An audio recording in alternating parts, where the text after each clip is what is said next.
Artificial disc replacement या cervical disc replacement surgery इतनी successful क्यों है?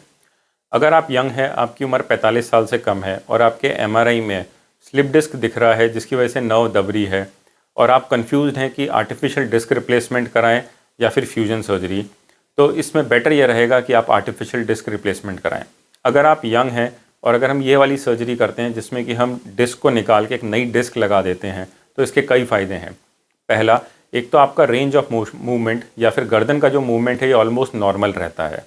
दूसरा, इसमें एडजेसेंट सेगमेंट डीजनरेशन या ऊपर या नीचे की डिस्क खराब होने के चांसेस बहुत कम हो जाते हैं। जैसे अगर हम कभी फ्यूजन सर्जरी करते हैं जिसमें हम डिस्क को निकाल के आर्टिफिशियल केज लगा के उस सेगमेंट का मूवमेंट ख़त्म कर देते हैं, तो ऊपर और नीचे की डिस्क को ज़्यादा काम करना पड़ता है, जिसकी वजह से कुछ सालों बाद वो डिस्क ख़राब हो जाती है और वहाँ पे डीजनरेशन होता है और हो सकता है फ्यूचर में उस जगह पे सर्जरी की ज़रूरत पड़े। तो जब हम आर्टिफिशियल डिस्क रिप्लेसमेंट करते हैं तो ये पॉसिबिलिटी बहुत ही कम रह जाती है और ऊपर और नीचे की डिस्क जो है वो नॉर्मल काम करती है। तीसरा, जब हम आर्टिफिशियल डिस्क रिप्लेसमेंट करते हैं तो इससे पेशेंट अपनी नॉर्मल लाइफ में बहुत जल्दी जा सकता है। जैसे जब हम फ्यूजन सर्जरी या ACDF सर्जरी करते हैं तब हमें 1.5 महीने तक पेशेंट को कॉलर पहनाना होता है और उसके बाद भी मूवमेंट रिस्ट्रिक्शंस थोड़े रहते हैं।